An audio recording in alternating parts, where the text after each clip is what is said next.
ಈಗ ನಮ್ಮ ಕಾಲದಲ್ಲಿ ಊರಿಗೊಬ್ಬ 95% ಬರ್ತಾ ಇದ್ದ ಒಂದು ಊರಿಗೆ. ಈಗ ಎಲ್ಲ ಹುಟ್ಟಿದ ಹುಡುಗನ ಹತ್ರ 95% ಇದೆ. ಏನ್ ಬೆಲೆ? 95, 96. ಅದಕ್ಕೇನು ಬೆಲೆ ಇಲ್ಲ. ಈಗ ನಿನ್ನ ಹತ್ರ ಏನ್ ಸ್ಕಿಲ್ ಇದೆ ಅದಕ್ಕೆ ಬೆಲೆ. ನಿನ್ನ ಹತ್ರ ಏನ್ ಸ್ಕಿಲ್ ಇದೆ ಅದಕ್ಕೆ ಬೆಲೆ.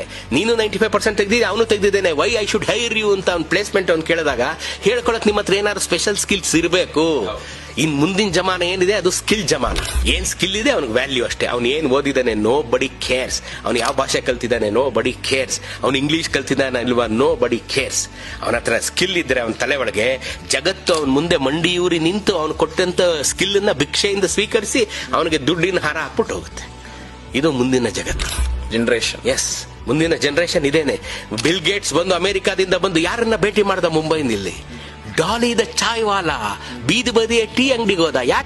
ಯಾಕೆಂದ್ರೆ he is the one who is doing the passionate tea. ಅವನು ಅಷ್ಟು ಪ್ಯಾಷನೆಟ್ ಆಗಿ ಟೀ ಮಾಡ್ತಾ ಇದ್ದ. ಹಂಗಾಗಿ ಅವನು